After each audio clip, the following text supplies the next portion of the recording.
Hello everyone, welcome back on my YouTube channel Biology village. और आज हम बात करेंगे मल्टीपल चॉइस क्वेश्चन जो वुड एनाटॉमी, वुड को कैसे करके हम प्रिजर्व कर सकते हैं, किस तरीके से उनकी जो चीरने की प्रोसेस होती है कौन सी इम्पॉर्टेंट है, और किस प्लांट से कौन सी हार्डवुड, सैपवुड, सॉफ्टवुड और मार्केटिंग प्राइस के बारे में बात करेंगे, उनके इंटरनेशनल स्टैंडर्ड के बारे में बात करेंगे गाइज। तो विदाउट डिले हम स्टार्ट करते हैं क्वेश्चन नंबर 1 से। Dry rot is caused due to, dry rot is a disease that occurs in the wood or timber. उसमें क्या होता है, ड्राई रॉट किस चीज़ को रिप्रेजेंट करती है, मतलब ड्यू टू मतलब इसका रीज़न क्या है। लाइक ऑफ वेंटिलेशन, कि किसी ऐसी जगह पे हम इन्हें स्टोर कर दें जहाँ पे प्रॉपर एरेशन ना हो, या alternate wet and dry conditions की बहुत जल्दी वेट एंड ड्राई कंडीशन का जो चेंजिंग होती है उसकी वजह से होता है। कंप्लीट सबमर्जेंस इन वाटर, या हम इसे पूरी तरीके से पानी में डुबोने की वजह से अनफॉर्चुनेटली डूब जाए तभी इस प्रकार की जो है डिजीज़ या प्रॉब्लम क्रिएट होगी। And infection by bacteria. तो ड्राई रॉट का जो रेफरेंस होता है गाइस वो होता है लाइक ऑफ वेंटिलेशन से, कि अगर टिम्बर या वुड को किसी ऐसे प्लेस में हम स्टोर कर दें जहाँ पर वेंटिलेशन का प्रॉपर अरेंजमेंट ना हो तो जो प्रॉब्लम्स होती है उसे हम बोलते हैं ड्राई रॉट।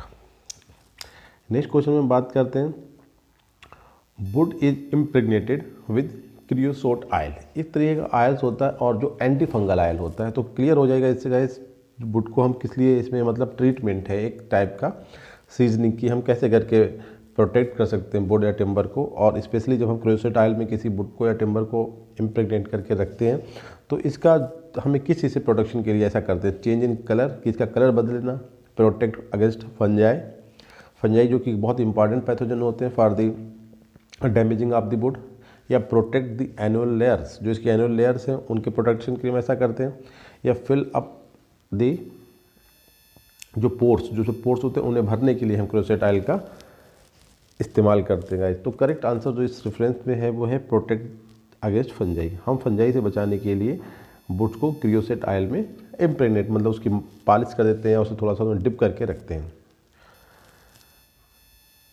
थर्ड क्वेश्चन में बात करते हैं कि which conifer is different from other conifer in having no normal resin canals and no ray tracheids. Guys देखिए, रेजिन का प्रोडक्शन जिम्नोस्पर्मिक प्लांट से होता है जो कि कोनिफर्स और साइकेट्स दो कैटेगरी में होते हैं।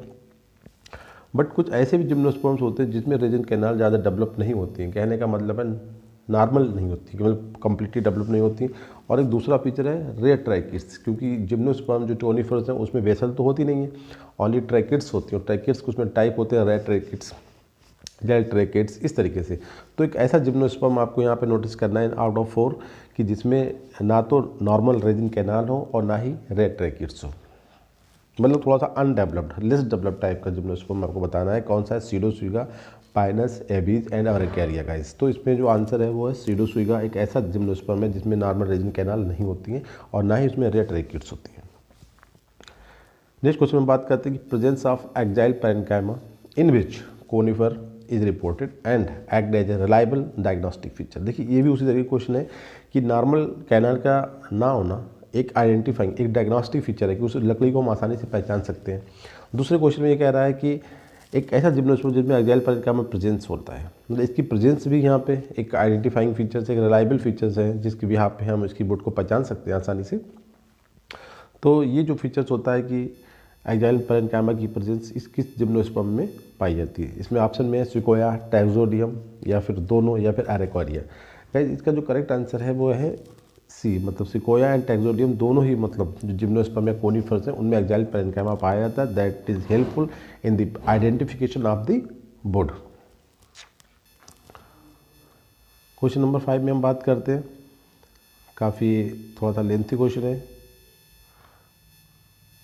The nature of origin of gum duct or intercellular canals. तो गाइज गम डक्ट और इंटरसेलुलर कैनाल के बारे में हम बताएं। हम वुड की बात कर रहे हैं और वुड मिलती है आपके दो प्लांट से, एक तो कोनिफर जो कि जिम्नोस्पर्म्स होते हैं और दूसरे होते हैं आपके डाइकाट जो कि एंजियोस्पर्म कैटेगरी के होते हैं। जैसे कोनिफर में रेजिन कैनाल होती है, उसी के एनालॉगस, उसी के करस्पॉन्डिंग एंजियोस्पर्मिक प्लांट में गम डक्ट होती है, क्योंकि रेजिन कैनाल एंजियोस्पर्म में नहीं पाई जाती हैं तो इनके करस्पॉन्डिंग यहाँ पे होती हैं गम डक्ट, जिन्हें हम इंटरसेलुलर कैनाल्स भी बोलते हैं। तो गाइज क्वेश्चन में कह रहा है कि नेचर ऑफ ओरिजिन, ये गम डक्ट जो है किस तरीके की ओरिजिन होती है, साइजोजीनस ओरिजिन्स होती हैं, साइजो लाइसोजीनस ओरिजिन्स होती हैं, लाइसोजेनिक जीनस ओरिजिन होती हैं फुल्ली, या none of the.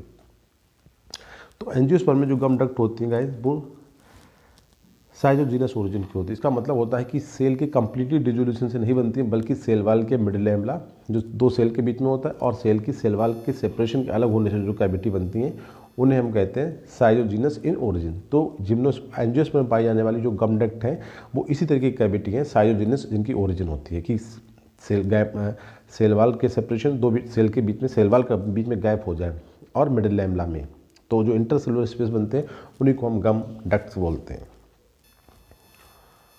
Question number 6 में हम बात करते हैं कि which are the following defect in timber is caused by growth of layers, मतलब growth layers over buds left after branch been cut of.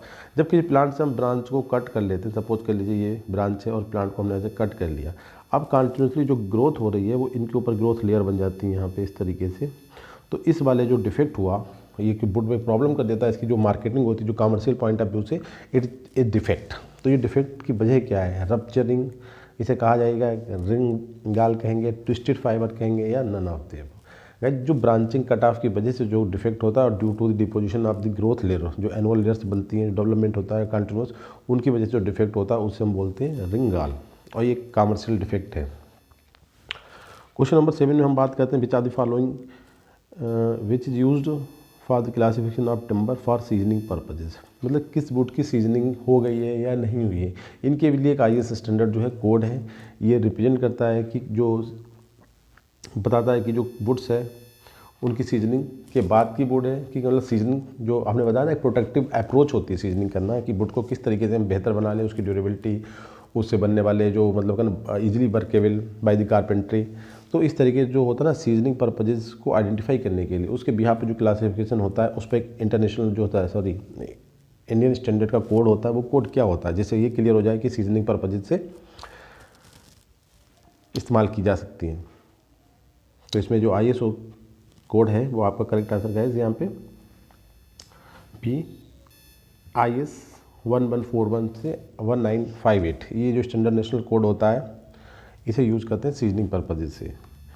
Next question में हम बात करते हैं गाइस ड्राई रॉट, ये भी एक टाइप का डिफेक्ट है और ये इसमें क्या होता है, क्रैक द टिम्बर टूट जाती है, reduce the timber to powder, timber जो होती है वो पाउडर में कन्वर्ट हो जाती है। उसका मतलब जैसे आपने देखा होगा रॉट पढ़ी होगी आपने फंगल डिजीज़ वाले चैप्टर में, तो रॉट का मतलब होता है कि जब किसी डिजीज़ में रॉट होती है तो उसकी लीफ वगैरह में जो ग्रेन बनता है वो एक ब्लैक कलर के पाउडर में कन्वर्ट हो जाता है। तो सेम वही चीज़ यहाँ पे भी है कि ड्राई रॉट, तो ड्राई रॉट एक टिम्बर में होने वाला एक डिफेक्ट है और जिसमें जो टिम्बर होती है वो पाउडर में कन्वर्ट हो जाती है रॉट। क्वेश्चन नंबर 9 में गाइस हम बात करते हैं कि the reason behind the low expansion and shrinkage of plywood, मतलब प्लाईवुड एक इंपॉर्टेंट चीज़ है। जब प्लाईवुड में हम किसी वुड को कन्वर्ट कर लेते हैं या वुड से प्लाईवुड बना लेते हैं तो जो अच्छा माना जाता है। तो इसमें की वजह उसकी कि उसमें ना तो एक्सपेंशन होता है और ना ही श्रिंकेज होती है। तो इसके लिए क्या रिस्पॉन्सिबिलिटी, क्योंकि ये एक आर्टिफिशियल प्रोडक्ट है जो वुड से तो बनता है बट एक आर्टिफिशियल है, तो इसमें जो पाइल्स होती हैं जो इसकी लेयर्स होती हैं वो एक दूसरे के साथ राइट एंगल्स पे अरेंज होती हैं। As a result of that इसमें लो एक्सपेंशन एंड श्रिंकेज के कोई चांसेस नहीं रहते हैं, इसलिए ये बेहतर मानी जाती है। और इसकी रीज़न ये है कि इसमें जो पाइल्स है वो arrange at the right angle with each other. Question number 10 में हम बात करते हैं, काफ़ी इंपॉर्टेंट क्वेश्चन है। Which of the timber is used to make the goods that are used in the sports industry, मतलब जो हमारे बैट्स वगैरह होते हैं बैडमिंटन के या जो क्रिकेट के बैट्स होते हैं उनके, क्रिकेट के बैट्स होने जो स्पोर्ट्स आइटम जनरल बोला है इनने कि बहुत छोटे छोटे आइटम्स होते हैं, स्पेशली स्पोर्ट्स के जो टेनिस वाले होते हैं उनके जो मटेरियल होता है वो किस प्लांट की वुड से बनता है। अल्डर है, मलबेरी है, बालसा है, सनफोना है। तो आप सबसे इंपॉर्टेंट जो करेक्ट आंसर है यहाँ पर वो मलबेरी जो होता है उसकी लकड़ी से ये आइटम बनाए जाते हैं। अब हम नेक्स्ट क्वेश्चन में बात करेंगे the most valuable timber obtained from the, multiple time ये क्वेश्चन एग्जाम में पूछे गए, वेरियस एग्जामिनेशंस में पूछे गए हैं कि सबसे जो वैल्यूएबल टिम्बर है वो किससे होता है। हमने आपको गाइस कंप्लीटली चारों टिम्बर आपको पढ़ा चुके हैं, जिसमें हमने टीक के बारे में बताया था। इंटरनेशनल मार्केट की स्टैंडर्ड वुड होती है और इसकी ड्यूरेबिलिटी बहुत ज़्यादा होती है। दोनों फैक्टर इंपॉर्टेंट है, तो जाहिर सी बात है कि मोस्ट वैल्यूएबल जो वुड होगी वो किसकी होगी, आपकी टीक की लकड़ी मोस्ट वैल्यूएबल होती है। Guys correct answer D. अब नेक्स्ट क्वेश्चन में बात करते हैं कि the timber having maximum resistance against white ants is obtained from, एक ऐसी वुड की बात हम कर रहे हैं जिसमें जो मैक्सिमम रेजिस्टेंस होती है, जो एक मेस्ट पेस्ट होता है वुड के लिए, जिसे बोलते हैं वाइट आंट्स, जैसे पैथोजेंस होता है, फंजाई होती है, उसी तरीके से वाइट आंट्स होती है जो वुड के लिए खास तरीके की प्रॉब्लम क्रिएट करती हैं। तो इन वाइट आंट के अगेंस्ट सबसे ज़्यादा मैक्सिमम रेजिस्टेंस जो होता है किस वुड में पाया जाता है? चीड़ की लकड़ी में पाया जाता है, शीशम में पाया जाता है, शाल में पाया जाता है, या टीक में पाया जाता है गाइज। तो सबसे ज़्यादा देखिए इंपॉर्टेंट वही बात आती है, जो ज़्यादा ड्यूरेबल होगी, तो ड्यूरेबल कौन है? टीक है। तो टीक में रेजिस्टेंस होता है, क्योंकि वाइट आंट का कोई भी इम्पैक्ट इस पर नहीं होता है। क्वेश्चन नंबर 13 में हम बात कर रहे हैं कि कुछ मैचिंग टाइप के क्वेश्चन है। एक तरफ कुछ वुड्स के डिफेक्ट दिए हैं और दूसरी साइड में उनके मीनिंग दिए हैं, जैसे नॉट क्या होता है, शेक क्या होता है, रॉट क्या है, अपसेट क्या है गाइज। तो नॉट्स की अगर हम बात करें तो गाइज नॉट्स होता है fallen branches during the growth के दौरान जो ब्रांच गिर जाती है, उनकी जगह जो प्रॉब्लम क्रिएट होते हैं, उन्हें नॉट्स बोला जाता है। इसी तरीके से सेक का मतलब होता है कि जो एक्सेसिव हीट का फॉर्मेशन होना wind of during the growth के टाइम, उसे बोला जाता है सेक। करेक्ट आंसर यहाँ पे इसके लिए सी। इसी तरीके रॉट आपने देखा होगा कि फंगल अटैक को ही रॉट बोलते हैं, और अपसेट जो होता है जो ग्रोथ के दौरान जो प्रॉब्लम क्रिएट होती हैं उनके मर्जिंग की वजह से, तो जब एक दूसरे से ब्रांच क्रश हो जाती है उसे बोलते हैं crushing during the growth, is known as upset. तो करेक्ट आंसर गाइस यहाँ पे आपका ए। नेक्स्ट क्वेश्चन में हम बात करते हैं कि the life of teak wood doors and windows usually taken to be, मतलब जो वुड टीक की लकड़ी से हम जो डोर बनाते हैं, दरवाजे और विंडोज़, उनकी लाइफ जो कितनी होती है, मतलब जैसे यहाँ ड्यूरेबिलिटी की बात करिए, टीक पे तीसरा क्वेश्चन है ये, जो टीक की लकड़ी की जो एवरेज लाइफ होती है वो एक 14 ईयर्स तक, मतलब कहते हैं 40 साल तक इसकी कोई भी आपको करने की ज़रूरत नहीं, 40 साल तक आप सेफ होगा अगर आपने अपने हाउस में टीक की लकड़ी का इस्तेमाल किया, तो विंडो डोर या कोई भी दूसरा आइटम 40 ईयर तक आप सेफ होगा, उसमें कोई प्रॉब्लम नहीं आने वाली है। Which of the following is soft wood? Very simple question, इसमें केवल एक कॉन्सेप्ट ध्यान रखना है कि सॉफ्ट वुड जो होती है वो कोनिफर मतलब जिम्नोस्पर्म की लकड़ी को बोलते हैं, और हार्ड वुड बोलते हैं एंजियोस्पर्म की लकड़ी को। तो आपको इस 4 ऑप्शन में केवल ये आइडेंटिफाई करना है कि कौन सी लकड़ी जो है वो जिम्नोस्पर्म है, बस। देवदार, साल, टीक, महागनी। तो इसमें देखिए गाइस जो 3 ऑप्शन है, साल, टीक, ये एंजियोस्पर्म में, केवल देवदार जो है वो एक जिम्नोस्पर्मिक प्लांट्स हैं। तो यहाँ पे सॉफ्ट वुड ऑप्टेंट होगी ऑप्शन ए देवदार से। नेक्स्ट क्वेश्चन में बात करते हैं कि in which are the following pairs of trees both yield soft wood. ये सेम क्वेश्चन भाई कि 2 वुड्स प्लांट को हमें आइडेंटिफाई करना है। देखिए एक देवदार और चीड़। देवदार शीशम एंजियोस्पर्म है तो नहीं हो सकता, चीड़ है साल एंजियोस्पर्म है, साल एंड टीक दोनों एंजियोस्पर्म है, देवदार और चीड़ दोनों ही जिम्नोस्पर्मिक प्लांट्स हैं, मतलब कोनिफर्स हैं, तो they obtained soft wood. Question number 17 में हम बात करने जा रहे हैं कि which of the following is hardest wood. देखिए सबसे ज़्यादा टफ जो लकड़ी है हार्डेस्ट वुड किसकी है? टीक, शीशम, बबूल एंड चीड़। गाइस जो यहाँ पे भी ऑप्शन देखिए टीक की लकड़ी को, आउट ऑफ दीज मतलब शीशम, बबूल और चीड़ में सबसे ज़्यादा जो हार्ड लकड़ी है वुड है वो टीक की है। ऐसा नहीं है कि हमने बर्ड की हार्डेस्ट बता दी आपको, जैसे हमने बालसमा बताया था आपको, बालसा की वुड सबसे लाइटेस्ट एंड सॉफ्टेस्ट थी। इसी तरीके से out of mention this fours, teak, sheesham, babul और चीड़ में से अगर सबसे हार्डेस्ट वुड है तो वो टीक की है गाइस। नेक्स्ट देखते हैं मैचिंग, इसमें भी कुछ प्रॉब्लम्स हैं, वुड के टाइप्स हैं और दूसरी तरफ उनके एप्लीकेशंस हैं। Fibre board, hard would, laminated timber, ply would, और दूसरी साइड में है इनके एप्लीकेशंस। तो फाइबर बोर्ड आपने देखा होगा, ये इंसुलेशन मतलब कि हीट का ट्रांसफ़र ना हो। हार्डवुड एक टाइप का इसकी जो प्रॉब्लम्स होती हैं, जैसे इसमें जो स्कैंटलिंग के लिए यूज करी जाती है नॉर्मली, और लैमिनेटेड टिम्बर जो आपके जो आर्चेज वगैरह होते हैं उनमें काम आती है, और प्लाईवुड आपका पैनलिंग उसके ऊपर इस्तेमाल करी जाती है। तो ये इनकी जो मैचिंग है, इन देखेंगे कौन सा फंक्शन किसके साथ रिलेटेड करता है, कौन सी वुड कहाँ पे इस्तेमाल होती है। फाइबर बोर्ड एक आर्टिफिशियल आइटम आ गया, हार्ड वुड एक डायरेक्ट है, लैमिनेटेड टिम्बर भी आर्टिफिशियल है, प्लाईवुड भी एक सेकेंडरी आइटम है, मतलब वुड से तैयार होने वाला, not directly obtained from the plants. तो इस तरीके से इनसे रिलेटेड जो फंक्शंस हैं उनके साथ इनकी मैचिंग करना था। तो करेक्ट आंसर गाइस यहाँ पे आपका ए। फिर से एक बार देख लेते हैं इस क्वेश्चन में जो कुछ प्रॉब्लम्स मुझे नज़र आ रही हैं, ऐसा नहीं है कि करेक्ट आंसर इसका ए, करेक्ट आंसर इसका बी पॉसिबिलिटी ज़्यादा है। इसमें देखिए जो स्कैंटिंग होती है वो फाइबर वुड से होती है, कल एक क्वेश्चन मैंने इसमें सेपरेट आपको बताया था। और हार्ड वुड के बारे में जो है पैनलिंग और आपका लैमिनेटेड जो टिम्बर है उसके बारे में ये आएगा, जिनसे आरसीज वगैरह का फॉर्मेशन होता है। और इंसुलेशन के लिए हम प्लाईवुड का काम करते हैं, तभी तो प्लाईवुड बहुत ज़्यादा कॉमन है क्योंकि इंसुलेट होती है।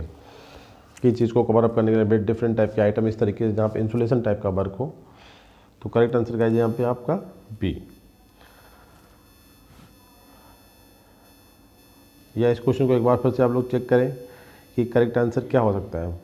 ए और बी में थोड़ा सा डाउट है यहाँ पे, मोस्टली मैं तो चांसेस इसी को देता हूँ ए को, कि फाइबर बोर्ड का जो वर्क होगा वो आपका होगा इंसुलेशन के लिए, क्योंकि ये फाइबर बोर्ड बनाए जाते हैं कि इंसुलेशन के काम आने वाला, और हार्ड बोर्ड जो है आपका वो आपका स्कैंटिंग के लिए, और लेमिनेटेड बोर्ड आरजेज के लिए, और प्लाई बोर्ड आपका पैनलिंग के लिए। तो मेरे अकॉर्डिंग तो करेक्ट आंसर है गाइस यहाँ पे ए।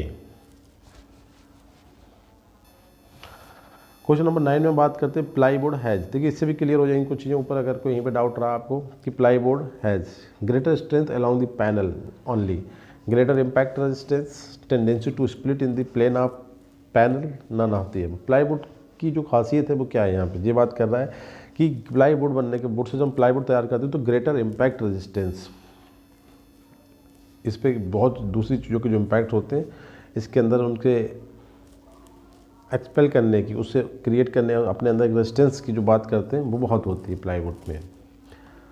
तो correct answer be greater impact resistance. और नेक्स्ट क्वेश्चन में प्लाईवुड के बारे में, प्लाईवुड इज ऑब्टेन्ड फ्रॉम। अब प्लाईवुड तुम किसी से बना सकते हो, मगर मार्केट में एक चीज़ चलती है कि प्लाईवुड एक्चुअली मतलब किस प्लांट की उससे वुड से बनाई जाती है गाइज। तो ये भी है कि सबसे ड्यूरेबल कौन सी वुड है, टीक। तो टीक वुड ड्यूरेबल, इसलिए प्लाईवुड मोस्टली टीक वुड से बनाई जाती है, और इसलिए इनके प्राइस थोड़ा कॉस्टली होते हैं। डिफरेंट रेंज बहुत लंबी है टीक प्लाईवुड में। तो गाइस जो अच्छी प्लाईवुड है, नॉर्मली जो प्लाईवुड यूज़ करते हैं वो टीक की लकड़ी से बनी हुई प्लाईवुड होती है। तो आई थिंक कि जो whole topic clear to you, so please subscribe my YouTube channel Biology Village. Thank you very much guys.